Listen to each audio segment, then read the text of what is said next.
तर आपला दुसरा जो विषय होता तो काय होता? पैशाचा विषय होता. तर आपण पाहिलेलं आहे की पैसा जो आहे त्याला चलन म्हणतात. काय म्हणतात त्याला? चलन. मुख्य मुद्दा त्याचा आहे चलन. कारण आता आपण पाहतो की 1000च्या 500च्या नोटा बंद झाल्या आणि त्या आपल्याकडे असतील समजा, पण त्याचा आता काही उपयोग होत नाही. जसं तुम्ही पीके पिक्चर पाहिला? पीके पिक्चर कोण पाहिला? हे बघा सर्वांनी पाहिला. हा, तर पीके पिक्चर मध्ये काय होते? ते आपले आमिर खान जी असतात ना, ते काय करतात? गांधीजीचे चित्र जमा करतात नाही का? पुस्तकामध्ये पेपरामध्ये इकडले तिकडले सगळे जमा करतात आणि त्या गाजरवाल्या माणसाला देऊन देतात. अरे हे काय आहे म्हणते, फेकून देते. आणि मग 50ची नोट दिल्यावर मग हा एक पाहिजे म्हणते. म्हणजे त्याच्यातून काय दाखवण्याचा प्रयत्न केला की जी गोष्ट चलन म्हणून मान्य आहे तीच गोष्ट व्यवहारासाठी कामी पडत आहे. जी गोष्ट चलनामध्ये नाही आहे ती गोष्ट कामी आहे का? ती काही कामाची नाही. जसं आता उदाहरण भारतामध्ये राहतो, आता तुमच्याकडे डॉलर असतील अमेरिकेचे आणि तुम्ही एखाद्या दुकानात गेलो तरी काय बाबा $100 आहे, घे रे बाबा मला एखादी वस्तू दे, देईल का तो? नाही देईल. नेपाळचे पैसे आणले दिले, श्रीलंकेचे पैसे आणले दिले, ब्रह्मदेशाचे पैसे आणले दिले, थायलंडचे आणले दिले, काही कामाचे आहेत का? म्हणजे याचा अर्थ काय आहे की आपण ज्या देशामध्ये राहतो त्या देशामध्ये जे चलन आहे आणि ते चालू असणारं चलन आहे त्याच्यानेच आपला व्यवहार होऊ शकतो, अन्यथा होऊ शकत नाही. मला ठीक आहे, पैशामध्ये काय समजलं तुम्हाला आता? याचं एक मोठं शास्त्र आहे, त्याला मॉनिटरी इकॉनॉमिक्स म्हणतात. काय म्हणतात त्याला? Monetary economics. हे मोठं शास्त्र आहे. याच्यानुसार मग अनेक प्रकारचे व्यवहार आहेत, बँकिंग म्हणा, हे म्हणा, ते म्हणा, खूप त्याचं मोठं शास्त्र आहे. बाबासाहेबांनी पुस्तक लिहिलं प्रॉब्लेम ऑफ रुपी, वाचलं का तुम्ही? प्रॉब्लेम ऑफ रुपी बाबासाहेब पुस्तक आहे. ते पैशाच्या समस्येवर आधारित आहे, बँकिंगवर आधारित तो पुस्तक आहे बाबासाहेब. तर पैसा म्हणजे काय तुम्हाला आता समजलं?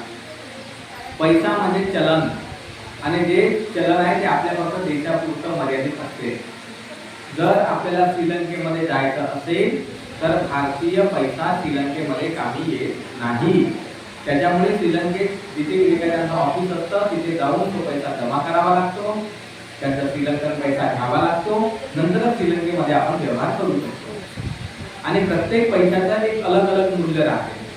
जसं डॉलरचं जे मूल्य आहे तर आपल्या रुपयाचं एक मूल्य नाही आहे, बरोबर आहे का नाही? आपल्या रुपयाचं मूल्य वेगळं, डॉलरचं मूल्य वेगळं.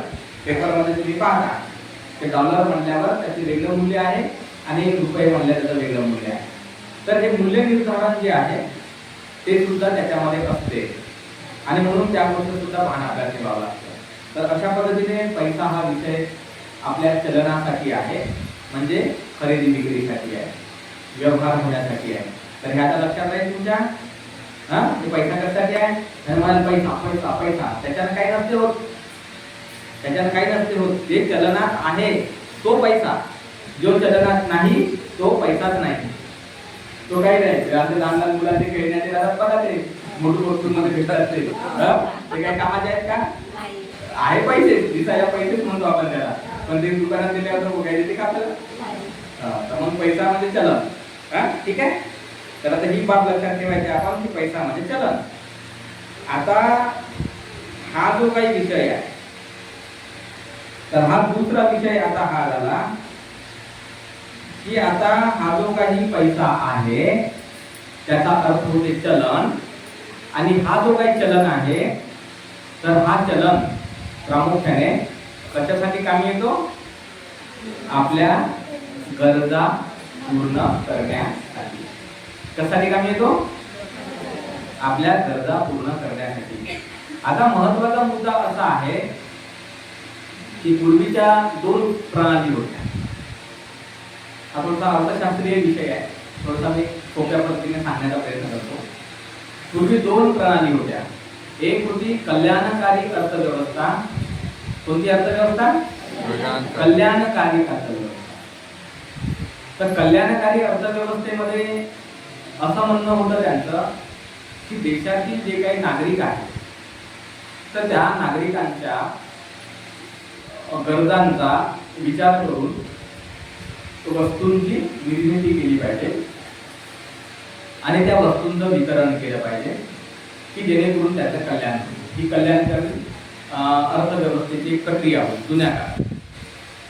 नंतर जेव्हा दुसरं महायुद्ध झालं तर दुसऱ्या महायुद्धाच्या नंतर एक महान माणूस अर्थतज्ञ निर्माण झाला. त्याचं नाव होतं लिओनेल रॉबिन्सन. काय नाव होतं त्याचं?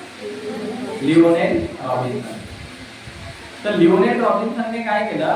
अर्थशास्त्राची व्याख्या बदलवून टाकली. काय केली त्यांना? बदलवून टाकली त्यानं अर्थशास्त्राची व्याख्या. त्याने अर्थशास्त्राची व्याख्या अशी बदलवली की तो म्हणाला की मनुष्याच्या ज्या गरजा आहेत त्या किती आहेत? अनंत आहेत. पण त्या गरजा पूर्ण करण्याची साधनं जी आहेत ती मर्यादित आहेत, पर्यायी उपयोगाची आहेत आणि त्यामुळे आर्थिक प्रश्न जो आहे तो निर्माण होतो, अशा पद्धतीने त्याने म्हटलं. आणि त्याने म्हटलं की गरजा असल्यामुळे प्रत्येक वस्तूमध्ये जी उपयुक्तता असते, ज्याला उपयोगिता म्हणतात, उपयोगिता म्हणजे त्या वस्तूमध्ये गरज पूर्ण करण्याची जी क्षमता आहे त्याला उपयोगिता म्हणतात. समजलं? गरज पूर्ण करण्याची क्षमता आहे त्याला उपयोगिता म्हणतात. आणि त्या उपयोगितेवर त्याने लक्ष द्यायला सांगितलं. जसं उदाहरणादाखल तुम्हाला भूक जर लागली असेल तर तुम्हाला भूक दूर करण्यासाठी काय करावं लागेल? जेवण करावं लागेल. ठीक आहे. तहान जर लागली असेल तर तुम्हाला ते भागवण्यासाठी काय करावं लागेल? पाणी प्यावं लागेल. ठीक आहे. म्हणजे काय झालं? जेवण ही एक वस्तू आहे. काय आहे ते? गरज नाही आहे, ती वस्तू आहे. गरज तुमची भूक आहे, गरज तुमची तहान आहे आणि ते तहान पूर्ण करण्यासाठी पाणी आहे, भूक पूर्ण करण्यासाठी जेवण आहे. बरोबर आहे का नाही? म्हणजे गरज वेगळी, वस्तू वेगळी आणि त्या वस्तूमध्ये ती क्षमता आहे. तुमची ती पर्टिक्युलर गरज पूर्ण करण्याची क्षमता आहे त्याच्यामध्ये. ती दगडामध्ये आहे का? ती मातीमध्ये आहे का? ती झाडाच्या पाल्यामध्ये आहे का? नाही आहे ना. मग त्याच्यामुळे ती आपल्याला काही कामाचं नाही. त्यावेळेस ती गोष्ट आपल्या काही कामाची नाही. तर या गोष्टीला विचारात घेतलं गेलं आणि मग त्याने हा सिद्धांत मांडला की ज्या व्यक्तीला ज्या गोष्टीमध्ये उपयुक्तता असेल तर तो ती वस्तू विशिष्ट मोल देऊन खरेदी करून वापरू शकतो. ठीक आहे. जसं आता उदाहरणार्थ या व्याख्येमुळे काय झालं? कल्याणकारी अर्थव्यवस्थेचा जो सिद्धांत होता तो खतम झाला. काय झाला? नष्ट झाला. म्हणजे आता कल्याणाचा विषयच नाही राहिला. कल्याण करायची जबाबदारी सरकारची आता राहिलीच नाही. तेव्हा सरकारची जबाबदारी होती, आता नाही राहिली या व्याख्येनंतर. आणि मग हे लोक काय करायला लागले? सिगरेटचं पाकिट कोणाकोणी पाहिलं? तुमच्या गावात सिगरेट लोक पेटत असतील ना? का नाही ते पेटत ना? मग सिगरेटच्या पाकिटवर काय असतं? एक असं कॅन्सर झालेला माणूस दाखवलेला असतो होता. त्याला तो फुटफाट झालेला असते, पोटात खराब, पोटात घाणेरडा माणूस दाखवले. तरी पण लोक सिगरेट पेटतात की नाही? हा, तिथे लिहूनही राहतात injurious to health smoking is injurious. लिहून राहते ना? तर धूम्रपान तुमच्या आरोग्याला हानिकारक आहे, लिहूनही राहत. मग आता प्रश्न असा आहे की ते का लिहिलं गेलं? ते नसतंही लिहिलं तरी तो सिगरेटच्या लोकांनी घेतले असते की नाही? पण ते का लिहिलं गेलं? ते याच्यासाठी लिहिलं गेलेलं आहे की कुठल्याही तुमच्या माझ्यासारख्या माणसांना त्या कंपनीवर केस करू नये. समजलं तुम्हाला? म्हणजे मला तो अधिकार नाही आता त्या सिगरेटच्या कंपनीवर केस करण्याचा. कारण तो माणूस काय म्हणाल? का बाबा रे इथे लिहूनच आहे की सिगरेट पिणे आरोग्याला हानिकारक आहे. तू पागल होता का? म्हणा दिसलं नाही का तुला? तू पाहताना म्हणा त्या ठिकाणी एवढा मोठा चित्रही काढून ठेवला म्हणून कॅन्सर झाले. तो सुंदरही चित्र नाही, मला खराब चित्र आहे. एवढा खराब चित्र तुझ्या डोळ्याला दिसून तो दिसला. मग पागल कोण आहे? कंपनी का तू? आहे की नाही? तंबाखाची पुडी बघा ते चित्र कसं आहे त्याच्यावर. तंबाखू पहिले गायचं चित्र राहायचं, आता गायचं चित्र नाही, कॅन्सरचं चित्र आहे की नाही? तंबाखाच्या पुढीवर कॅन्सरचं चित्र आहे, सिगरेटवर कॅन्सरचं चित्र आहे. पण तरी माणूस कॅन्सर व्हासाठी सिगरेट पितच आहे ना, तंबाखू खातच आहे. म्हणजे लिहून राहते आरोग्याला हानिकारक आहे. तर ही गोष्ट काय आहे, हे उपयुक्तेवर आधारित आहे. कशावर? उपयुक्त. तुमच्यासाठी उपयुक्त आहे ना. तुम्हाला जर एखाद्या माणसाला कॅन्सर होऊन मराठच असेल तर आपण तुम्ही त्याला म्हणू शकतो नको म्हणू रे बाबा, मर बाबा, तुझी इच्छा आहे. म्हणजे आता हे असं स्वतंत्र वातावरण आलं जगामध्ये का तुमची जशी इच्छा असेल त्या गरजा आम्ही तुम्हाला देऊन दिलेल्या आहेत. तुमची मर्जी आहे. तुम्हाला दारू प्यायची दारू प्या, सिगरेट प्यायची सिगरेट प्या, तंबाखू खायला तंबाखू प्या. आणि जर समजा उद्या जाऊन कॅन्सर झालाच नाही बाबा तुम्हाला, तर आमच्याकडे कॅन्सर हॉस्पिटल आहे.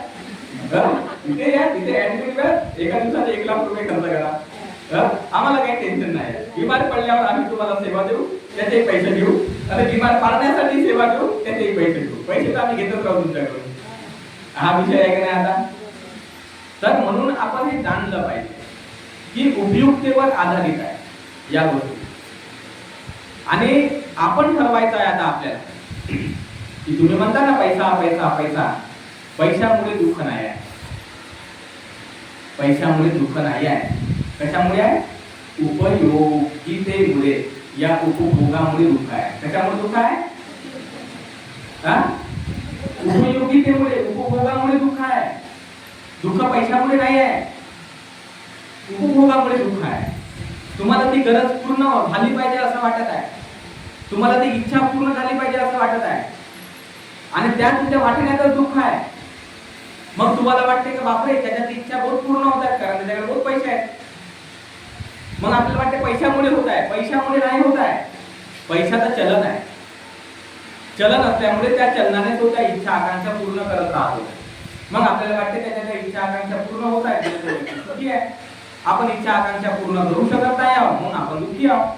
तर या प्रकारची धारणा जी आहे ती मग माणसामध्ये काय होते, पसरून जाते.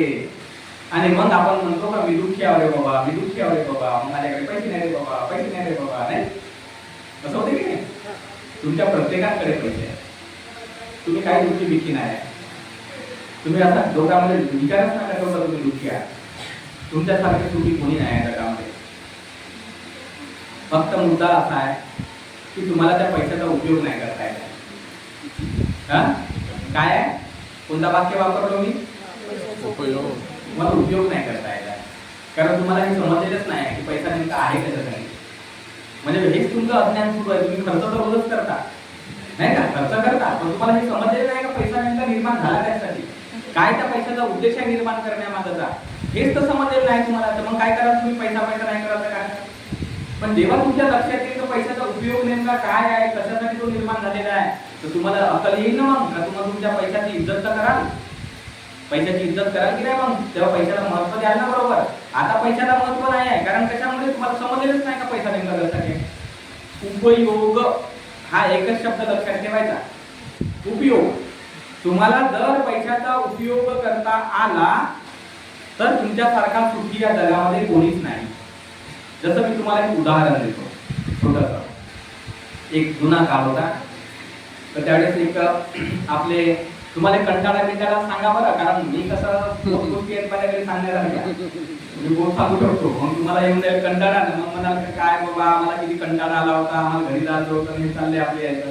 तसं नाही झालं पाहिजे. कंटाळा आला तुम्ही घरी जाऊ शकता, आराम पण करू शकता, नाही का. तर एक होते धनपाल श्रेष्ठी, तुल्य धनपाल. ते एका गावामध्ये बोधिसत्व असे रस्त्यात चालले होते. असे रस्त्यात चालले असताना त्यांना असा एक मेलेला उंदीर दिसला. काय दिसला त्यांना? मेलेला उंदीर.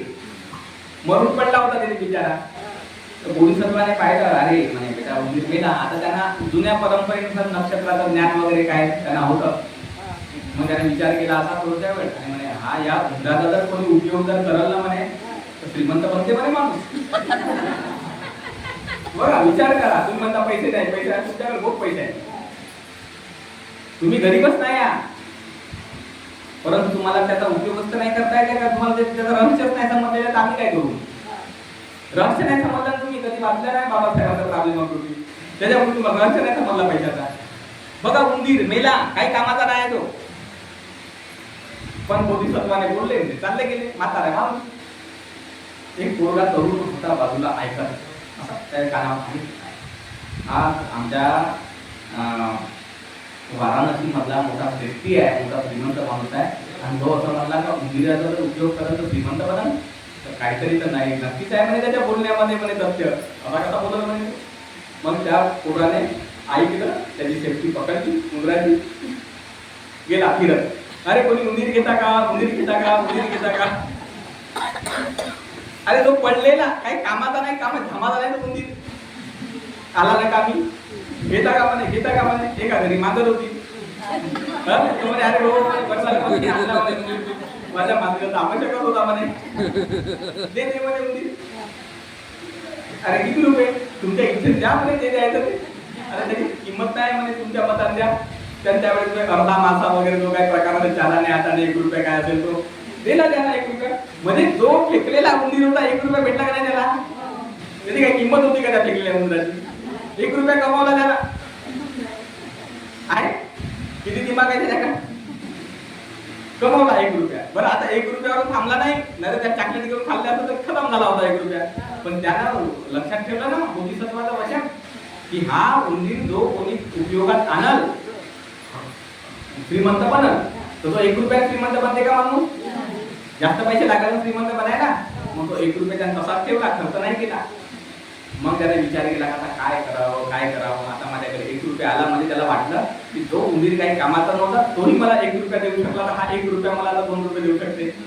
इच्छा निर्माण झाली त्याच्या मनात. बरोबर त्याला विश्वास वाटला. मग त्यावेळेस बेटा काय झालं,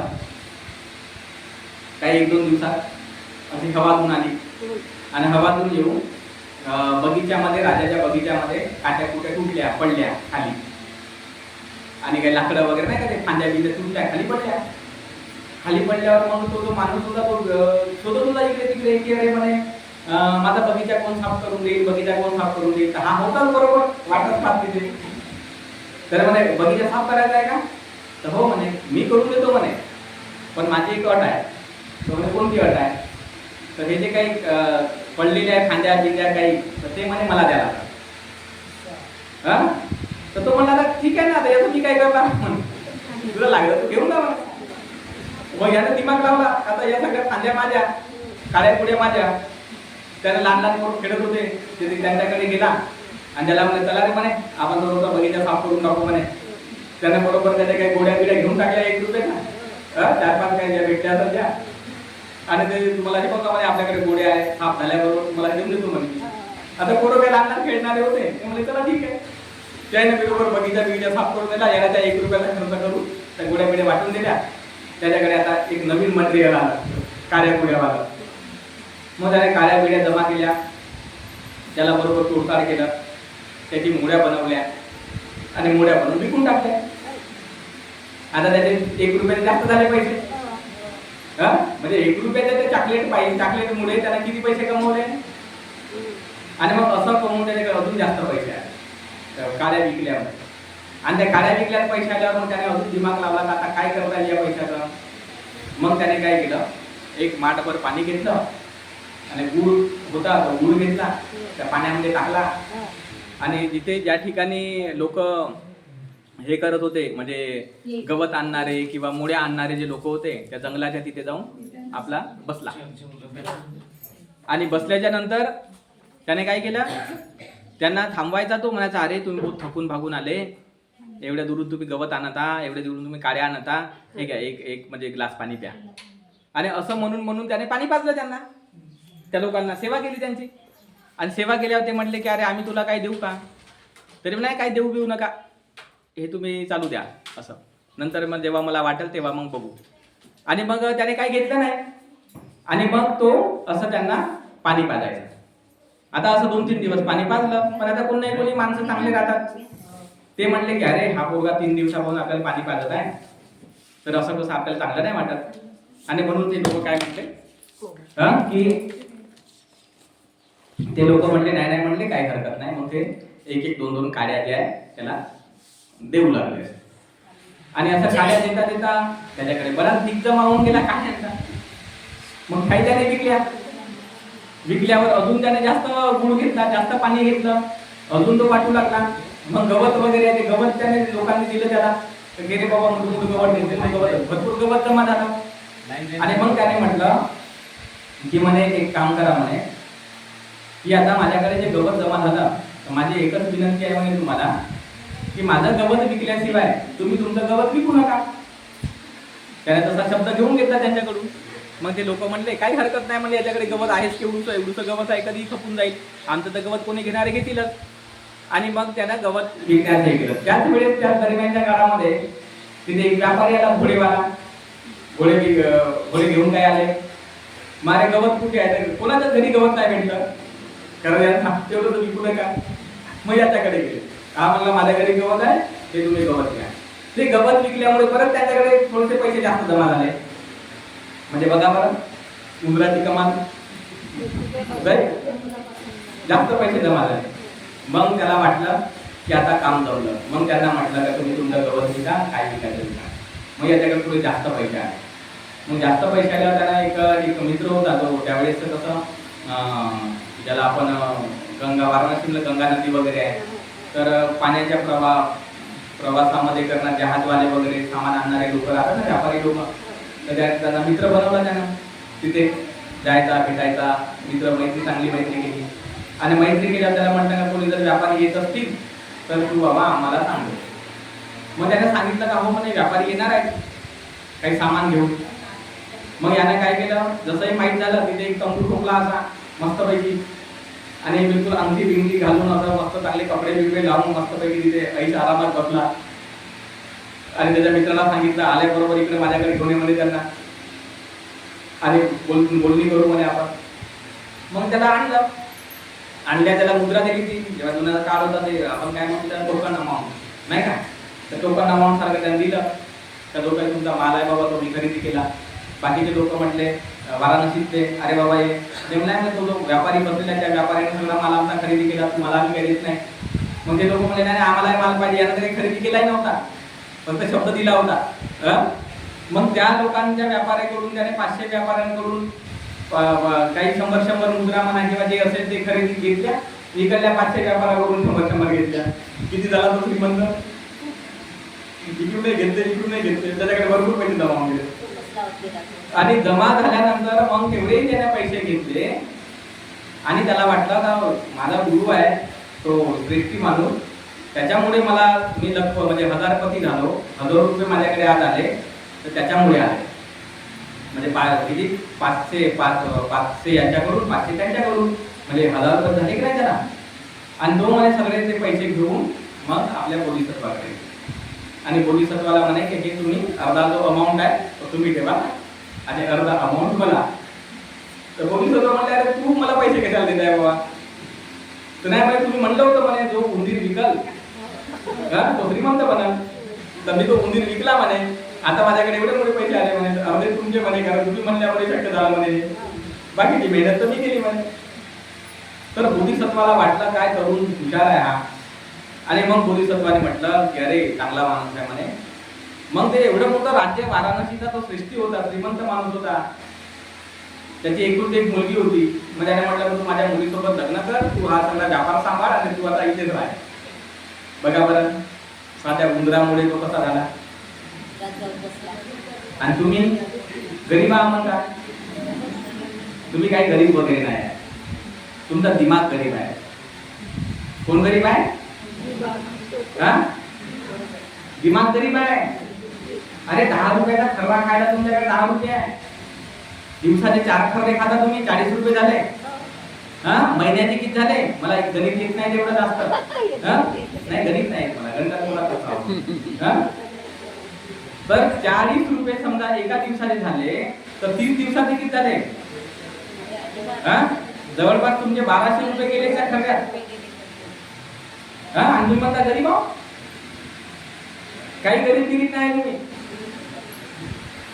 काही गरीब नाही, फक्त दिमाग नाही आहे. का आपला विकास कसा करायचा याच्याकडे दिमाग नाही तुमचा. बाबासाहेबांसारखे एवढे महान व्यक्ती त्याच्याकडे होते का पैसे, होते का पैसे, मग ते कसे एवढे मोठे महान बनले, श्रीमंत होते का ते, मग ते का महान बनले, दिमाग होता. आणि आपल्याकडे दिमाग नाही आहे. आपल्याला फक्त असं वाटते का अरे माझा भाऊ पुढे चालला, त्याचे पैसे मी कसे हिसकवू, हा दिमाग आहे आपल्याकडे.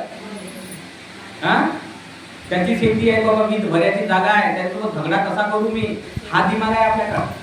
म्हणजे आपल्याकडे दिमाग आहे, पण कोणता दिमाग आहे? प्रगती करायचा दिमाग नाही, अधोगती करायचा दिमाग आहे, झगडे करायचा दिमाग आहे, मारामाऱ्या करायचा दिमाग आहे, जळ तुकडेपणाचा दिमाग आहे, ईर्ष्येचा दिमाग आहे आपल्याकडे. जलन, वो आगे बढ़ रहा है, मैं क्यों नहीं बढ़ रहा, जड रे बाबा, जड रे बाबा, असा दिमाग आहे आपल्याकडे. आणि तो उंदीर विकणारा माणूस श्रीमंत बनला आणि आपण नाही बनू शकत? आपण हे करू शकतो. तुम्हाला दुसरं उदाहरण देतो. आता हे समजलं तुम्हाला उदाहरण? काय गरीब नाही तुम्ही, बिलकुल तुम्ही त्या भानगडीमध्ये पडू नका तुम्ही गरीब आहात म्हणून. आणि जर तुम्ही म्हणत असाल तर काही खरं नाही. खरी गरिबी आम्ही पाहिली. आम्ही आलो आचार्य महानगरात नाही ना, याला गरिबीचा अर्थ विचारा. आम्ही मिडिल कॉलेज ऑफ आर्टचे स्टुडंट होतो त्या काळामध्ये, जुन्या काळात. मोबाईल नव्हते त्या काळामध्ये, पत्र पाठवा लागेल, पत्र 4 आणे भेटायचे नाही आम्हाला पत्रासाठी. 4 आणे माहिती आहे, 4 आणे पत्र पाठवायला. आम्ही हॉस्टेलला कसे 10-12 पोरं राहायचो. गरिबी आम्ही नाही पाहिली गरिबी. तुम्हीच पाहता, तुम्ही तर आमच्यापेक्षा कितीतरी श्रीमंत आहात. आम्ही विद्यार्थी दशेमध्ये असताना आम्ही कितीतरी उपासात दिवस काढले. बाबासाहेबांसारखा एवढा महान माणूस पाव खाऊन जगला. लंडन मध्ये गेल्यावर जगला की नाही? गाणे तर म्हणतात, झालं झाड झालं घरा बॅरिस्टर तरी पडला नाही विसर, बाई भीम माझा काही कांदा भाकर. अरे कांदा भाकर खाणारा महान माणूस भारत देशाचा एवढा मोठा महान बनला आणि तुम्ही ते कांदा भाकर काय खाता? तुम्ही चिकन नाही खाता, मटन नाही खाता, अंडे खाता. तुम्ही चांगलं जेवण करता, तुम्ही गरीब आहात. तुम्ही गरीबच नाही आहात. आणि इथे कांदा भाकर खाणारा माणूस गरीब राहील का चिकन खाणारा माणूस गरीब राहील? सांगा बरं तुम्ही. मग बाबासाहेब कांदा भाकर खाल्ले, ते पाव खाल्ले उसा, ते गरीब होते ना बाबा. आपण तर श्रीमंत आहोत त्यांच्या तुलनेमध्ये. आम्ही गरिबीचा अनुभव केला. परंतु बाबासाहेब आंबेडकरांनी आम्हाला सांगून ठेवलं होतं, असं डोक्यामध्ये आम्ही फिट करून ठेवलं बाबासाहेबांचं वाक्य. आणि बाबासाहेब म्हणाले होते, काय म्हणाले होते? शिका. काय म्हणले बाबासाहेब? एज्युकेट. काय म्हणले? एज्युकेट, शिका. शिक्षणाशिवाय तुमचा दुःख दूर होणार नाही. म्हणले की नाही असं? तर आम्ही त्यावेळेस बाबासाहेबांना डोक्यात ठेवलं. बाबासाहेब म्हणले शिका, तर याचा अर्थ पहिले शिकायचं, ते बाकी काय हो, देवाला भेटो का नको भेटो, तो कोण पाच बसल विचार. कारण बाबासाहेबांनीच म्हणलं तुम्ही 2 वेळ खा. बाबासाहेबांनी म्हणलंच नाही तुम्ही 3 वेळ खा. बाबासाहेबांनी म्हणलं शिका. मग आपण पहिले शिकणार की नाही? मग आम्ही शिकायला लागलो. चला जाऊ दे रे बाबा, पहिले शिकलं पाहिजे माणसाने, शिकलं पाहिजे माणसाने. शिक्षणामुळे माणसाची प्रगती झाली. दिमाग, तर तुमच्याकडे दिमाग नसल्यामुळे तुमच्या अडचणी वाढतात. म्हणून ते आमचे दादा जे म्हणले होते ना की दुःखाचं कारण लोभ, द्वेष, मोह, ईर्ष्या, मत्सर वगैरे आहे, ते बिलकुल बरोबर आहे त्यांचं. कशामुळे म्हणले? कारण तेच जर आपल्याकडे नसेल तर आपली प्रगती कशी होईल? तर तुम्हाला आता दुसरं उदाहरण सांगतो. आता हे तुमच्या लक्षात आलं का तुम्ही गरीब बिलकुल नाही आहे? त्याच्यामुळे तुम्ही टेन्शन घेऊ नका बिलकुल. तुम्ही सगळेजण श्रीमंत आहात. आता तुम्हाला सांगतो का तुमचा आता वापर कसा करायचा आहे तुम्हाला. जसं मी एक दिवस, हा वरोरा जो आहे आपला, तिथे मी एका बस स्टँडवर थांबलो. फार जुनी गोष्ट आहे. मग ते आमचे आम्ही संगाराम गिऱ्याला तेव्हा बंदेजी होतो, नवीन बंद होतो. मग ते आमचे संगाराच्या विहाराच्या खाली एक मंदिर आहे, हिंदू टेम्पल आहे. तर त्या टेम्पलमध्ये बरेचसे साधू संन्यासी आमचे मित्र होते. म्हणजे पुढे भेटले तर मग आम्ही चर्चा करायचो, त्यांच्यासोबत बोलायचो, चांगली मैत्री होती आमची. ते अचानक बरोबरच्या बस स्टँडवर भेटून गेले मला. तर ते म्हणले म्हणजे ती कुठे चालले? म्हणजे थोडंसं इथेच काम आहे बरोबरमध्ये, मला वेळ आहे थोडा यायला. तर म्हणजे मी निघालो म्हणले रामदेवीला जायला, पण आता जायला तिकीटसाठी पैसे नाहीत म्हणते माझ्याकडे. तर द्या म्हटले. म्हणलं बिंदास म्हटलं, मग त्यांना जे काही पैसे आहे दिले त्यांना, हे घ्या म्हटलं. तर ते मला म्हटले की तुम्ही आले तुम्हाला परत करीन. मी मला काही परत नका करू, तुम्ही आले मी एकाच ठिकाणी राहतो, काय त्याच्यात परत करण्याचा विषय आहे म्हटलं. शेवटी पैसा आहे कशासाठी म्हणलं? उपयोगासाठी आहे. तो तुमच्या उपयोगी येऊ द्या का माझ्या उपयोगी येऊ द्या, गोष्टी तर उपयोगाचीच आहे ना म्हटलं. त्याच्यामुळे त्याचं काही टेन्शन नाही म्हटलं. तर हा जो एक स्वभाव आहे आपला, का आपल्याला हे जाणता आलं पाहिजे का पैशाचा उपयोग आहे ना, उपयोगासाठी आहे तो. पण तुम्ही मी माझं माझं स्वतःच त्याच्याकडे जास्त माझ्याकडे कमी अशा डोक्यामध्ये एकदा हे दिमाग सुरू झाला की तुमची प्रगती संपली, त्या ठिकाणी खतमच, प्रगतीच खतम होऊन जाते त्या ठिकाणी. तुम्हाला मी उदाहरण देतो, हे एक उदाहरण सांगितलं. दुसरं उदाहरण सांगतो की आता हे पैशाचा उपयोग कसा करायचा. तुमच्याकडे कमी असेल तरी काही हरकत नाही, पण उपयोग करता आला पाहिजे, यूज करता आला पाहिजे. आता मला सांगा, या आमच्या ताईकडे 10 रुपये आहेत. आता त्या ताईकडे पण 10 रुपये आहे, या ताईकडे पण 10 रुपये आहे. 10 रुपयाचं मूल्य 10 रुपये राहील का जास्त होईल? 10 रुपये राहील ना, ते येऊनच आहे ना. मैं धारा को 10 रुपये अदा करने का वचन देता हूं, 10 रुपये राहते त्याचं मूल्य, ते कोणाकडे राहो 10ची नोट 10चीच राहते, बरोबर आहे की नाही. मग आता सर्वात तुमच्याकडे 10 रुपये आहे. आता तुम्हाला मी सांगतो 10 रुपयाचे किती उपयोग तुम्ही करू शकता. 10 रुपये तुम्ही दान देऊ शकता की नाही. 10 रुपयाची पुस्तक घेऊ शकता, 10 रुपयाची खर्रा घेऊ शकता, 10 रुपयाची दारू करू शकता, 10 रुपयाची बचतही करू शकता, 10 रुपये कुठेतरी एखादी गुंतवणूक पण करू शकता, 10 रुपये कोणाला तुम्ही मदत पण करू शकता, 10 रुपये तुम्ही एखाद्या याला सेव्ह करू शकता, बचत करू शकता, असं करू शकता की नाही. म्हणजे आहे तर 10 रुपये, पण उपयोग किती झाले त्याचे, किती झाले, बरेच झाले की नाही. आता बघा, हा एक विषय झाला का रुपये तुमच्याकडे 10 आहे, पण त्याचा उपयोग वेगवेगळ्या प्रकारचा आहे. आता हे समजलं तुम्हाला. आता मुद्दा असा आहे का जसा तुमचा उपयोग तसा त्याचा परिणाम, जसा उपयोग तसा परिणाम, नाही का. आता जसं या ताईने 10 रुपये दान दिले, तर या ताईला काय मिळेल, पुण्य मिळेल. हिला काय मिळेल, पुण्य मिळेल. एका ताईने 10 रुपयाची पुस्तक घेतली तर तिला ज्ञान मिळेल, नॉलेज मिळेल त्या पुस्तकामधून. एका व्यक्तीने 10 रुपयाचा खर्रा खाल्ला तर काय भेटेल, त्याच्या तोंडाची वास येईल, त्याचे दात खराब होतील, हळूहळू फुफ्फुसामध्ये काय गेलं तर फुफ्फुस खराब व्हायला लागल, लिव्हर खराब व्हायला लागल. तो 10 रुपयाचा त्याचा परिणाम झाला. 10 रुपयाची तो दारू घेईल तर तो जाऊन गट्ट्यामध्ये पडेल कुठेतरी जाऊन, त्याचा तो दुसरा परिणाम झाला. एखादा व्यक्ती मदत करते 10 रुपयाची, तर दुसरा माणूस म्हणते का बाबा तुम्हाला अडचणी पण धावून आला, तुझं मंगल होऊ दे. तो मैत्री वाढल, आपापसातलं प्रेम वाढल, आपापसातली आपुलकी वाढल. त्या 10 रुपयाने आपुलकी वाढली. तर आता मला सांगा, आहे तर 10 रुपये, पण उपयोग किती झाले, झाले की नाही वेगळे वेगळे. मग आता तुमच्याकडे 10 रुपये आहे, तर तुमच्या डोक्यामध्ये पहिला अक्कल पाहिजे ना, का याचा मी उपयोग कसा करू. हे तुम्हाला अक्कल कोण देणार आहे, अक्कल कोण देणार आहे, तुम्हाला तर अक्कल लावा लागल. म्हणून ते मुलीची पॅटर्न नावाचा एक पिक्चर आहे, तुम्ही पाहिला असेल, मराठीत येत राहते एकाची टीव्हीवर. तो मर्डर वाला, फायटिंग वाला माणूस राहते हिरो त्याच्यामध्ये. तर तो काय म्हणते, आमच्या शेत्या विकल्यामुळे आम्हाला भरपूर पैसा भेटला, परंतु त्या पैशाचा उपयोग कसा करायचा ही अक्कल सरकारने आम्हाला दिली नाही. सरकार अक्कल वाटत फिरल का आता, पैसे वाटत फिरल, घरकुलचे पैसे देईल तुम्हाला, नाल्या बनवायचे पैसे देईल, बरोबर आहे का नाही.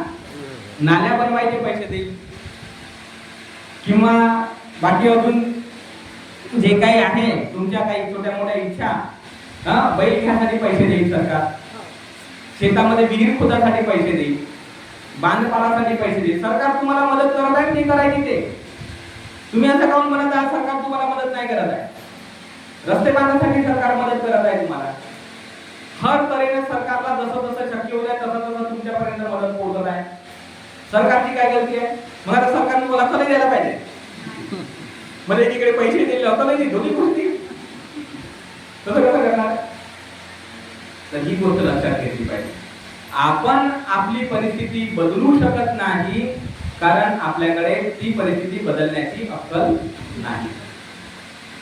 बाबासाहेब परिस्थिती बदलू शकले कारण त्यांच्याकडे ती बदलण्याची अक्कल होती. महात्मा फुल्यांनी परिस्थिती बदलली कारण ते बदलण्यासाठी अक्कल होती. पण आपल्याकडे अक्कल नाही.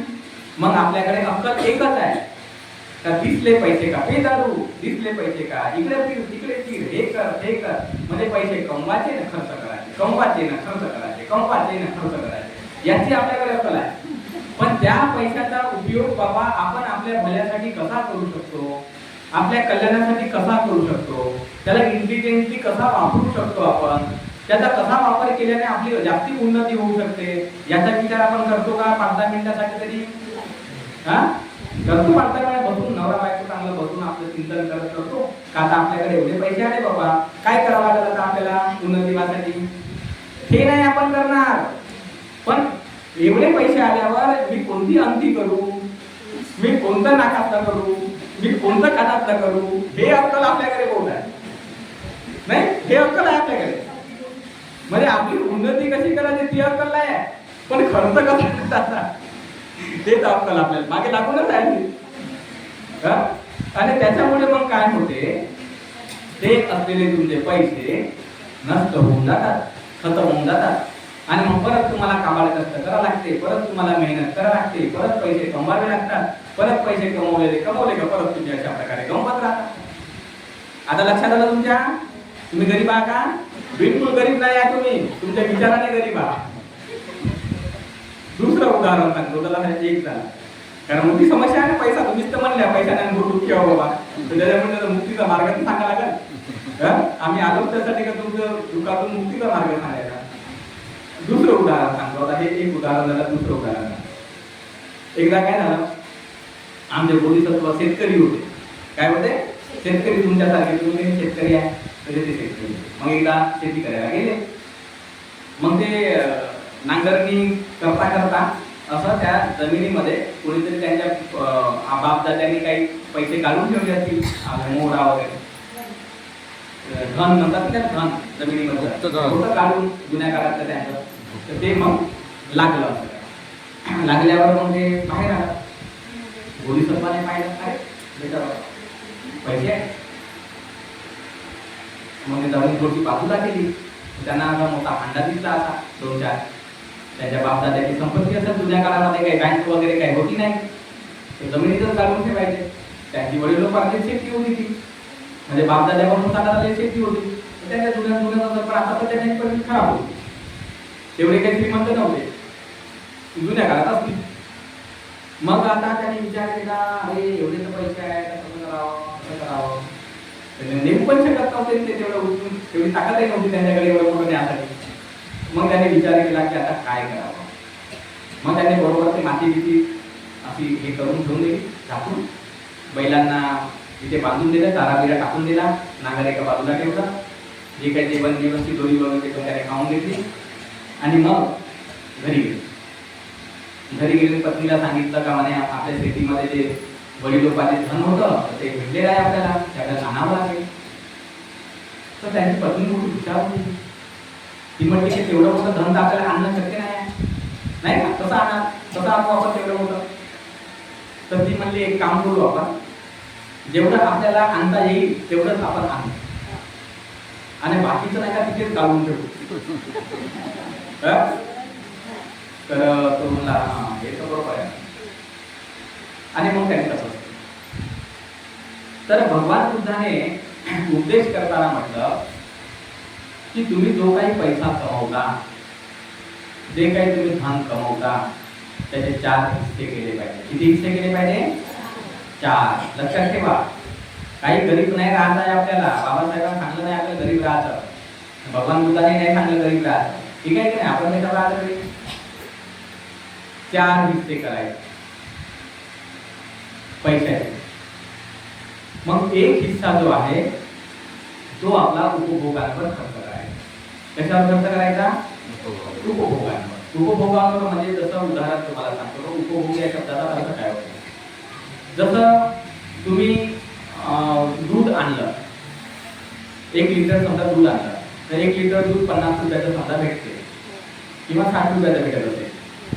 तर जे तुम्ही आता तुमच्याकडे 60 रुपये दुधावर खर्च केले, दुधाचा मग चहा बनवला किंवा लहान मुलांना दूध पिण्यासाठी दिलं किंवा काहीतरी झालं, तर ते दूध संपलं की नाही? संपलं ना. मग आता दूध संपल्यानंतर ते दूध परत येते का? मग तुम्ही 60 रुपये त्या माणसाला दिले आणि त्याच्याकडे जाऊन म्हणाले की हे बाबा मी तुला काल 60 रुपये देतो. माझं दूध संपून गेलं, आता माझे 60 रुपये परत कर. तू देईल का परत? तो मग दूध नाही, पण नाही ना, संपलं ना मला दूध, आता नाही, आता नाही, माझ्याकडे दूध नाही, मला द्या 60 रुपये परत. देईल का? नाही देईल ना. म्हणजे उपभोग याचा अर्थ हा होतो का जेव्हा तुम्ही त्या वस्तूचा उपभोग करता तर त्या वस्तूचं मूल्य तुम्हाला परत भेटत नाही, त्याला म्हणतात उपभोग. समजलं तुम्हाला? हा, जोही खर्च तुम्ही करता तो जर उपभोगावर असेल तर ती समजून जायचं ते पाण्यात फेकल्यासारखे आहेत ते पैसे. जर पाण्यात फेकलेले पैसे परत मिळत नाही तर काही पैसे खर्च झालेले मिळत नाही. तर काही पैसा हा उपभोगावर खर्च केला पाहिजे, तो ठेवायचा आपण किती आहे बाबा आपला. दुसरा जो पैसा आहे त्याचा काय केलं पाहिजे? बचत केली पाहिजे. काय केली पाहिजे? बचत. बचत याचा अर्थ काय होतो की सेव्हिंग. आता आपल्याकडे सेव्हिंगची चांगली प्रक्रिया आहे, बरेचसे आरडी म्हणा किंवा बँकमध्ये अकाउंट म्हणा, आता सेव्हिंग आपण करू शकतो. किंवा आता तुमच्या गावामध्ये ते हे असते आपलं बचत गट, नाही का? ते बचत गटांमध्ये तुम्हाला आता ते करता येते किंवा बीसी वगैरे तुम्ही काढू शकता. तर सेव्हिंगचे आता वेगवेगळे पर्याय आपल्याकडे आहेत. पण एक मुद्दा आहे तुझा सेव्हिंग. आता सेव्हिंगचा काय उपयोग आहे?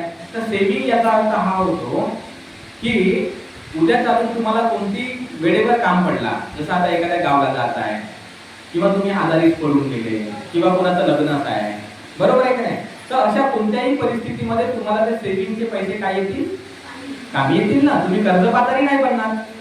पण तुम्ही सगळा पैसा उपभोगावरच खर्च करून टाकला, आला पैसा का कर खर्च, आला पैसा का कर खर्च, आणि मग अशा वेळेस जर तुमचा पोरगा बिमार पडून गेला, ताप आला त्याला, मग अशा वेळेस काय करावं लागेल मग तुम्हाला? देव पाय 500 रुपये, माझा पोरगा बिमार पडला, दे मा. म्हणजे झाले कर्जबाजारी.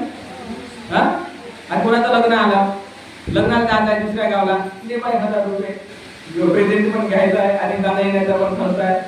मग गाव तिकडे नातेवाईकाला सांगायचं माझ्याकडे बिलकुल पैसे नव्हते, ते 1000 रुपये उसने करून आलो मी या लग्नाला. म्हणजे तेवढं काय मान काम केलं लग्नाला जाणं. म्हणजे बचत नसल्यामुळे परिस्थिती कर्जबाजारी होते की नाही? म्हणजे कर्जबाजारी बनता तुम्ही. आणि कर्ज दुःख आहे का सुख आहे? कर्ज दुःख आहे ना. का तुम्ही जर कर्ज घेतलं एखाद्याचं आणि तुम्ही वेळेवर ते परत नाही केलं तर मग तो माणूस तुम्हाला काय म्हणते? दे मध्ये गाडी पाहिजे, दे मध्ये गाडी पाहिजे, इतके दिवस झाले दिलेच नाही म्हणते. म्हणजे कर्ज दुःख आहे की नाही? बचत आवश्यक आहे, थोडी का असे ना तुम्ही बचत केली पाहिजे. तिसरी महत्वाची गोष्ट आता कोणती? गुंतवणूक. काय नाव आहे याचा? गुंतवणूक. आता गुंतवणूक म्हणजे याच्यामध्ये वेगवेगळे प्रकार असतात गुंतवणुकीमध्ये. जसं आता प्रत्येक व्यक्तीवर ते डिपेंड करते का त्याची गुंतवणूक काय आहे. जसं उदाहरणादाखल आता मी काही व्यापारी माणूस आहो का? मी व्यापारी नाही. आता मी व्यापारी नसल्यामुळे मग गुंतवणूक शब्द आला रे आला तर आपल्याला काय वाटते? माझा धंदा आहे का, माझा बिझनेस आहे का, मी का व्यापारी आहो का, मग गुंतवणूक मी कसा करीन असं वाटते की नाही आपल्याला. म्हणजे आपल्या मनात गुंतवणूक या शब्दाचा अर्थ काय आहे? ज्याचा व्यापार असेल, ज्याचा कामधंदा असेल, ज्याच्याकडे दुकान म्हणा काही असेल तर तो गुंतवणूक करेल बाबा. आपल्याकडे काहीच नाही आहे, मग कायची गुंतवणूक करणार आपण असं वाटते की नाही आपल्याला. पण तसा विचार करायचा नाही, कारण आपल्याकडे पण गुंतवणूक करता येते. गुंतवणूक आपण केली पाहिजे. जसं उदाहरण दाखल, माझ्याकडे कुठला व्यापार नाही, माझ्याकडे कुठला धंदा नाही, परंतु मी लोकांना ज्ञान देतो. ज्ञान देतो तर माझ्याकडे मला अभ्यास करावा लागते. अभ्यास करावा लागते म्हणजे मला पुस्तकं लागेल. मग माझी गुंतवणूक म्हणजे पुस्तकं. बरोबर आहे की नाही? माझी गुंतवणूक काय आहे? बुक्स हे माझी गुंतवणूक आहे. कारण मी माझा जो एक धर्मप्रचाराचं कार्य असेल तर मला ते कार्य करायला माझी पुस्तकं ते माझं ज्ञान मला मदत करते. तर माझी गुंतवणूक तीच आहे. तिथे मी माझा पैसा इन्व्हेस्ट करावा लागतो मला काही पर्सेंट. किंवा एखादा व्यक्ती शेतकरी आहे तर तो इन्व्हेस्टमेंट कुठे करेल? बखर, नांगर, औषधं काय जे असेल त्याच्यात तो इन्व्हेस्ट करेल. कारण ती त्याची गुंतवणूक आहे. त्याचा उपयोग करून तो बिझनेस शेतीचं जे उत्पन्न आहे तो वाढवण्याचा प्रयत्न करेल. एखादा सिलाई मशीनवाला व्यक्ती आहे तो मग त्याच्यामध्ये बाबीन असेल, धागे असतील, सुया असेल किंवा बाकीचं काय असेल ते त्याच्यात करेल आणि तो त्याचं जीवन यापन चालवेल. म्हणजे आपण हे समजायचं का ज्या माध्यमाने आपलं जीवन यापन चालू आहे तर त्या माध्यमाला आपण डेव्हलप करणे त्याला गुंतवणूक म्हणतात. नुसतं भरोशावर नाही राहायचं त्याच्या तर मी बाबा आणलं आणि होईल ते बरोबर, तसं नाही. तुम्ही त्याला डेव्हलप करा, डेव्हलप करा. तुम्ही बघा बरं, पाण्याची बॉटल आज तुम्ही मार्केटला गेले तर त्याचा रंग, त्याचा डिझाईन बदलताना तुम्ही पाहता की नाही? म्हणजे जी बाटल आहे, आता जशी ही माझी ताईने आणलेली बाटल आहे तर काय होते, पाणीच तर आहे, कोणत्याही बाटलमध्ये नेता येते. पण तसं आहे का? मग ते किनले बाटलचा वेगळा आकार, त्या बिस्लरीचा वेगळा आकार, त्याचा रंग वेगळा, मग ते काय लोक पागल आहे असं करासाठी? ते गुंतवणूक त्यांना माहित असते का लोकांचं मन कसं आकर्षित करा, नाही? त्याची डिझाईन जेवढी चांगली राहील, त्याचा रंग जेव्हा चांगला राहील तर लोक पटकन पाहिल्याबरोबर आले की बाटल दे मला, बिझनेस वाढेल की नाही? मग त्याची टीम आहे त्या लोकांकडे डिझाईन करणाऱ्यांची, कसा रंग पाहिजे, कसा फोंट पाहिजे, कसा काय पाहिजे, आणि ते लोक मग आपल्यापर्यंत पोहोचवतात, त्यांचा तो बिझनेस करतात. आहे की नाही गुंतवणूक? एवढ्या मोठ्या ऍडव्हर्टायझिंग असते, लक्सची म्हणा, याची म्हणा, त्याची म्हणा, कितीतरी पैसा ते त्याच्यावर गुंतवत राहतात, ते त्यांची गुंतवणूक असते. तर जेव्हा लोकांना ती माहिती होईल हे साबण घ्यायचं, हे तेल घ्यायचं, ही वस्तू घ्यायची, तेव्हा तर लोक घेतील की नाही? मार्केटमध्ये गेल्यावर मागतील की नाही? गुंतवणूक. मग आपल्या जीवनामध्ये पण आपण आपल्या पैशाची गुंतवणूक करत आहोत की नाही करत आहोत, त्या पैशाने नवीन पैसा निर्माण करत आहोत का नाही करत आहोत, हे शोधा लागेल की नाही? का आले पैसे का खा, आले पैसे का खा, त्याच्यात श्रीमंत व्हाल का? हा, बिलकुल श्रीमंत नाही, गरीब व्हाल, अजून गरीब व्हाल. कारण हे एकदा संपलं का ते काही परत निर्माण नाही होत. पैशाना पैसा उगवता आला पाहिजे, नाही? शेती कसे करता? ज्वारी पेरता, ज्वारी उगवते, गहू पेरता, गहू उगवते, तसं पैसे पेरा, पैसे उगवले पाहिजे, नाही? नाही डाळ आपल्या याच्यामध्ये जमिनीमध्ये पेरायला लागते 100 किलो, तसं नाही. जसं ते आम्ही लहानपणी होतो, एक छोटा जीव काढवला मला. आम्ही लहान होतो तेव्हा आम्हाला एक घडा होता सर्कसी मधला. तर सर्कसीमध्ये एक वाघ राहतो आणि मग तो ऐकतो होता, अरे लोक माणसं तर पैसे खातात, माणसं तर पैसे खातात, माणसं तर पैसे खातात, असं ते बोलतात ना लोक. मग तो वाघ ऐकतो, त्याला वाटते लोक पैसे कसे खातात बाबा. आणि मग ते सर्कसच्या स्टेजवर एक दिवस 1 रुपया पडलेला असतो होता आणि तो अरे हेच ते पैसे आहेत वाटते लोक खातात वाटते, उचलतो, खातो, चापतही नाही त्याला बरोबर तो, आणि तो फक्त त्या गड्यामध्ये मोठा परेशान, मोठा दुःखी होऊन जातो. मग तो सर्कस मला जो माणूस राहतो तो अरे झाला काय बाबा आपल्या वाघाला, काहून दुःखी आहे? पाच पैसे अडकून आहेत त्याच्या याच्यामध्ये, त्यांना मग बरोबर काढले. तशासारखं तुमचं काम झालं तर कसं होईल? पैसे पेरा म्हणजे पैसे उगवेल, याचा अर्थ तुम्ही गुंतवणूक करायचं शिका. जो तुमचा टॅलेंट आहे, जो तुमची बुद्धी आहे, जो तुमचा कामधंदा आहे, प्रत्येकाचा वेगळा वेगळा कामधंदा आहे, त्याच्यावर तुम्ही बिलीव्ह ठेवा, विश्वास ठेवा आणि आपले पैसे त्याच्यात गुंतवून कसा आपला विकास करता येईल ते तुम्ही पाहण्याचा प्रयत्न करा. कसे गरीब राहता मग तुम्ही? पण आपल्याकडे तशी बुद्धी तर लागल. आता आम्ही बरेचसे लोक पाहतो दुकानं छोटे मोठे टाकतात, पण केवळ दुकानामध्येच का पैसा आहे का? तसं नाही ना, पैशाचे हजारो गोष्टी आहेत, खूप वेगवेगळे व्हेरायटीज आहेत पैसे कमवण्याच्या. तुम्ही अभ्यास करा लागेल तसा. तरुण पोरांना, मुलींना तुम्ही सांगा की बाबा रे अभ्यास करा या गोष्टींचा, तर इकॉनॉमिक सिस्टम कशी काम करत आहे. त्याला आम्ही आमच्या छोट्या जो आमचा लहानचा मुलगा आहे, छोटा मुलगा, त्याला आम्ही असं एज्युकेशन देतो लहानपणी. आमचा लहानचाच मुलगा आहे पण आम्ही त्याला एज्युकेशन देतो लहानपणी. त्याला सगळे व्यवहार करायचे शिकवतो. त्याला ATM किंवा दुकानात गेल्यानंतर कोणती वस्तू घेणे, पैसे देणे, हे सगळं त्याला शिकवतो आम्ही लहानपणापासून. काय शिकवतो त्याला? कारण तो ट्रेन झाला पाहिजे ना, त्याला व्यवहार करायचा आहे ना पुढे चालून.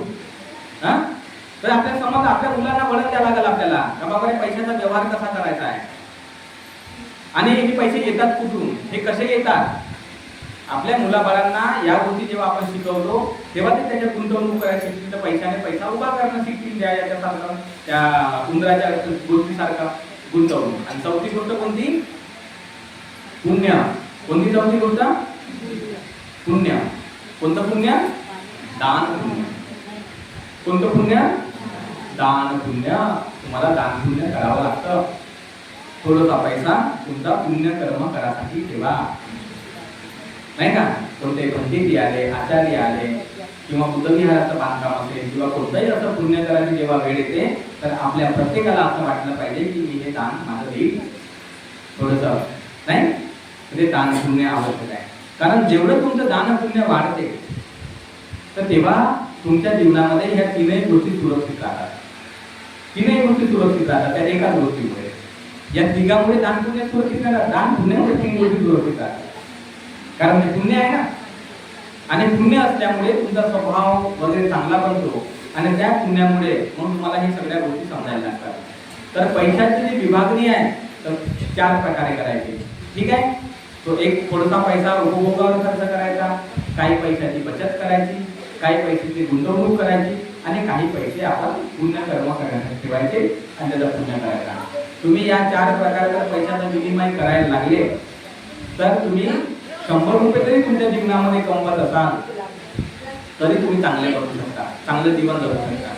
परंतु तुम्ही बाकीच्या 3 गोष्टी करतच नसाल, बचतही करत नसाल, गुंतवणूक नाही, दान पुण्य नाही, फक्त उपभोगाचा खर्च करत असाल तर तो उपभोग म्हणजे कसा आहे, बिलकुल म्हणजे पैसे पाण्यात फेकून दिल्यासारखा प्रकार आहे आणि याचा काही अंत नाही आहे.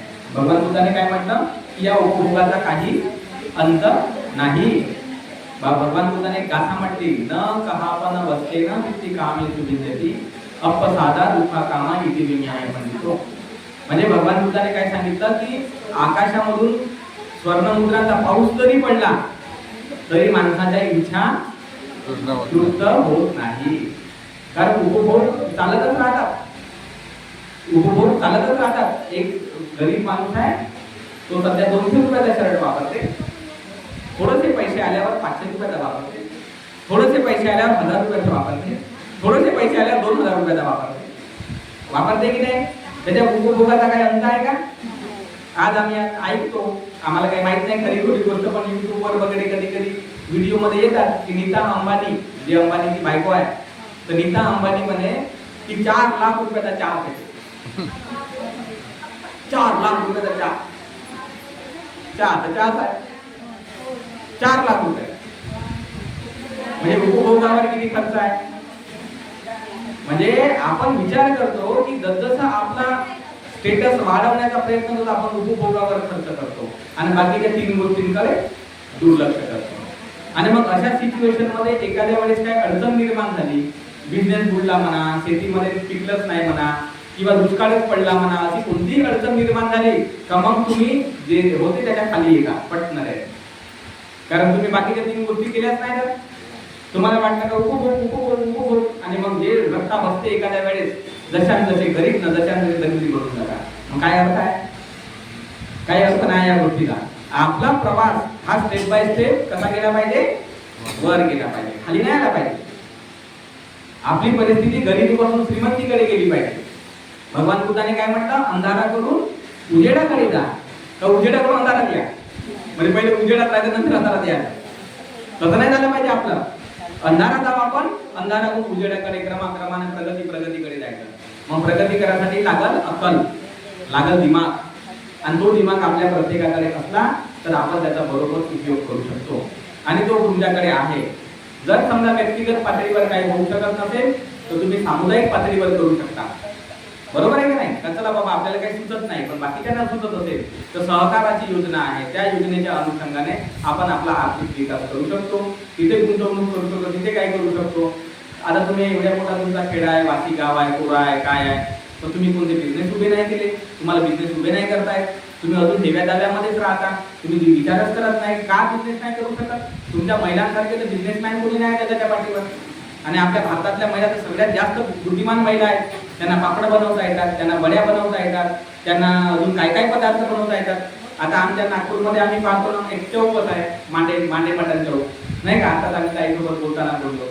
मग शेवटी 10-12 बाया बिचारांचा रोजगार चालला ना, तो त्यांचं घर चालत आहे त्या भरोशावर, त्यांचं टॅलेंट आहे, बुद्धी आहे त्यांच्याकडे ते बनवण्याची. बिलकुल त्याने हिंमत केली मनामध्ये का कोणी काही म्हणू बाबा मला काय करायचं, कोणी आपलं घरदार चालवते का, तो म्हणत बसत. पण कष्ट तर आपल्याला करावं लागत. त्या बाया बिचारे उलट रांगणार ठेवतात, आग जळवतात, कोकपीट करतात, नाही का, आणि चपात्या बनवून टाकतात. 200 रुपयाला 25 चपात्या विकतात आणि एकदम पातळ असतात. यांच्याकडच्या 2 चपात्या आम्हाला खाण नाही झाल्या आणि तिथे 4-5 खाऊन टाकतो आपण. इथं पातळ बनवतात ते, त्यांनाही माहिती आहे अशा तर लवकरच खातील बाबा, पोट लवकर बनवलं त्याच्यापेक्षा अशा बारीक बारीक बनवायच्या एकदम बारीक, त्या 5 खाल्ल्या तरी पोट नाही भरलं पाहिजे म्हणजे बरोबर बिझनेस करतात. आहे की नाही टॅलेंट? मग तुमच्याकडे टॅलेंट आहे, तुम्हाला वड्या बनवता येतात ना बनवता, हा तुम्हाला पापड्या बनवता येतात, अनेक वस्तू बनवता येतात, पण तुम्ही कधी त्यांची मार्केटिंग नाही करत, कधी त्याच्याबद्दल दिमाग नाही चालवत आणि मग डीमार्टमध्ये मग ते डुप्लिकेट पापडा आणताना करून खाता, हा आणि तिथे त्यांचा बिझनेस वाढवता तुम्ही. पहिलेच करोडपती आहेत त्यांचे बरोबर काढतात ते, त्यांचा वाढवतात, तुमचं तुम्ही कसं गरीब राहता, बुद्धीचा उपयोगच नाही करत. माझ्या त्यांना कुठे होते, मी कुठे करू शकतो, मोठे निराशावादी. हा अरे निराशावाद तर पहिले सोडून द्या, बाकी काही नका सोडू. पण बाबासाहेब एवढे मोठ्या अस्पृश्यतेच्या अडचणीमध्ये होते, तरी पण त्यांनी आशावादी होते की नाही, का मैं ये बदल के दिखाऊंगा, मैं ये बदल के दिखाऊंगा म्हणले की नाही असे. हा हे असंच मी ठेवणार नाही, मी तर बदलीनच. मग तो आत्मविश्वास तुम्ही का नाही ठेवत तुमच्यामध्ये? हा ठेवायला नाही पाहिजे का? तुम्ही आत्मविश्वासाने भरून पाहिजे, कटकटा भरून पाहिजे आत्मविश्वासाने, तर तुमची परिस्थिती बदलेल ना. मग तुम्ही म्हणाल की बाबा रे भगवान सुद्धा आमचे कल्याण करणारे आहे. कशामुळे? कारण तो आत्मविश्वास मनामध्ये येतो. तो मन तुमचा तसा स्ट्रॉंग पाहिजे, तिथे ती बुद्धी पाहिजे, बिलकुल वेळेचा सदुपयोग करता आला पाहिजे, परिस्थितीचा बरोबर उपयोग करता आला पाहिजे, तिथे तसं त्या प्रकारे डेव्हलपमेंट आपलं करता आलं पाहिजे. तुम्हाला मी उदाहरण सांगतो. मगाशी काय म्हणलो होतो मी मगाशी म्हणलो होतो का माझ्याकडे शिकत असताना चाराण्याचं पत्र घ्यायला पैसे नव्हते, असं म्हणलं होतं की नाही. माझ्या जीवनचरित्रात जे लहानपणी माझे पत्र आहे त्याच्यातून ते लिहून ठेवलेले आहेत, माझे जुने प्रसंग. कधी भविष्यात जर ते प्रकाशित होतील, माझं ते डायरीची काही पानं वगैरे, तेव्हा तुम्ही वाचून टाकाल का मी खरं बोललो का खोटं बोललो. तसं मी खोटं बोलत नाही, कारण मुसावादा वगैरे म्हणजे माझं ठीक आहे नाही का. आजच्या कंडिशनला माझ्याकडे इतकी पुस्तकं आहेत की कमीत कमी 9-10 कपाटा भरती एवढी पुस्तकं माझ्या एकट्याच्या मालकीची आहेत. म्हणजे जो माणूस चाराण्याचं पत्र घेऊ शकत नव्हता नाही का, 2 रुपयाची मॅगझिन घ्यायला माझ्याकडे पैसे नसायचे, तेव्हा तो आमचा एक रामजी बाबा होता, आता ते मरण पावले उत्तर प्रदेशचे, ते बाबासाहेब आंबेडकर साहित्य विकायचे मिलिंद कॉलेजच्या समोर. तर तिथे मग त्यांच्यासोबत ती पुस्तकं विकू लागायचा. मला पुस्तकं वाचण्याची आवड लहानपणापासून, तर मी तिथे त्यांच्यासोबत पुस्तकं विकू लागायचा. तिथे आपण सावलीमध्ये झाडाच्या बसायचं आणि कोणी आले तर त्यांना सांगायचं का याच्यात हे आहे त्याच्यात हे आहे, विकू लागायचं आणि मग उरलेली पुस्तकं मी तिथे वाचत बसायचं. म्हणजे 2 रुपयाची मॅगझिन घ्यायचं माझ्याकडे परिस्थिती नव्हती. मग मी मनामध्ये त्यावेळेस ठरवलं होतं जेव्हा शिकत होतो तेव्हा, की जर मी कधी भविष्यामध्ये लेखक वगैरे बनलो, मला जर काही अक्कल आलीच, बरं झालं आली तर नाही का, तर मी बघूनच घेईल म्हटलं.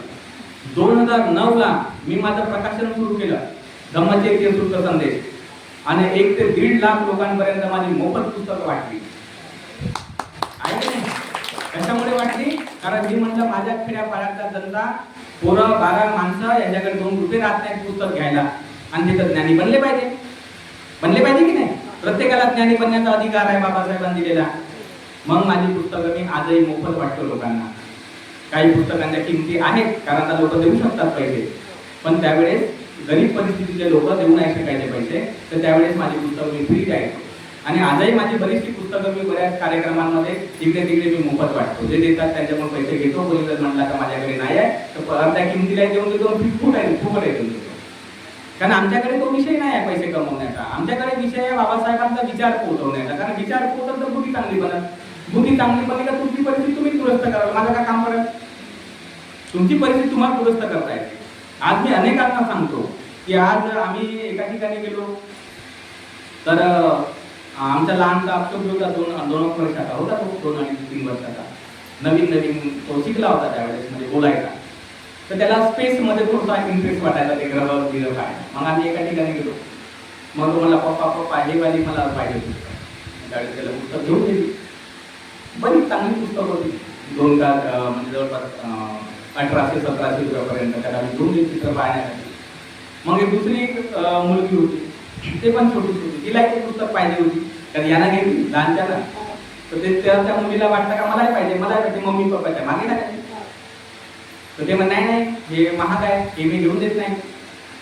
मग आपला अफसोस काय म्हणते त्या मुलीला, नाही नाही म्हणते हे घे, म्हणते स्पेस मध्ये याच्यामध्ये स्टार आहे, म्हणजे याच्यामध्ये हे आहे. तू त्याला सांगत आहे त्याला लहानच्या तू घेऊन मागतो हे पुस्तक, तर ते मायबाप घेऊन द्यायला तयार नाही. पैसे होते नाही अशात ना बघा तिथं कामामध्ये आले होते, पैसे वगैरे राहतात, पण आपण त्यावेळेस त्या गोष्ट उपयोग नाही करू शकत. म्हणजे मी याच्यासाठी तुम्हाला सांगत आहोत की आज ही एक परिस्थिती आपण बदलवली आपली, का आपलं ज्ञान आपण लोकांपर्यंत पोहोचवू शकतो. माझे प्रवचन तर मी किती देतो हा भाग वेगळा आहे. माझी पुस्तकं पण मी लोकांपर्यंत पोहोचवली, ते फ्री वाटली, कारण बाबासाहेबांनी सांगलं होतं की आमचा समाज तेव्हाच महान बनेल जेव्हा तो बुद्धधम्म शिकेल, जेव्हा बाबासाहेबांचे विचार शिकेल. आणि ती चळवळ आम्ही आमच्या परीने चालवली. आज आमच्याकडे जरी पैसा नसेल पण आमच्याकडे बुद्धी आहे, अक्कल आहे, कमी पैशामध्ये आम्ही उपयोग करतो. अनेक लोकांना मी बोलतो प्रवचनांमध्ये, तुम्ही एक धम्म परिषद घेता तर तुम्ही लाखो रुपये खर्च करता की नाही? 1 लाख खर्च होतात, 2 लाख खर्च होऊन जातात, आणि अक्कल किती लोकांना येतच नाही, ऐकतात लोक चालले जातात. पण आम्ही काय करतो, आज जेवढ्या पुस्तकाच्या आम्ही छापल्या त्याचं आम्ही कॅल्क्युलेशन केलं तर ते 10 लाखाच्या खालीच आहे. 10 लाख रुपयाच्या खाली आहे ते कॅल्क्युलेशन, एवढे पुस्तकं छापून. तरी 1.5 लाख लोकांपर्यंत तो मॅसेज पोहोचला. बरं मॅसेज पोहोचला असं नाही, पुस्तक खराब होते का? आज तुमच्या घरी हे पुस्तक समजा आहे, कमीत कमी 10 वर्ष तुमच्या घरी राहते. तुम्ही एकटेच वाचत नाही, तुमचा नातेवाईक वाचते, रिश्तेदार वाचते, कोणीही वाचते. म्हणजे तो ज्ञान इकडे तिकडे पसरते. म्हणजे जिथे तुमच्या कमी खर्चामध्ये जास्त लोकांमध्ये धम्म पोहोचते की नाही. मग हे कशामुळे आयडिया आली? अक्कल त्यामुळे आली ना. आता असं राहते, म्हणून म्हणतो पैसे जास्त असण्याची गरज नाही, दिमाग असण्याची गरज आहे. बाबासाहेबांकडे पैसे बिलकुल जास्त नव्हते. तुम्हाला माहित नाही बाबासाहेबांचं जीवन, तुम्ही वाचा.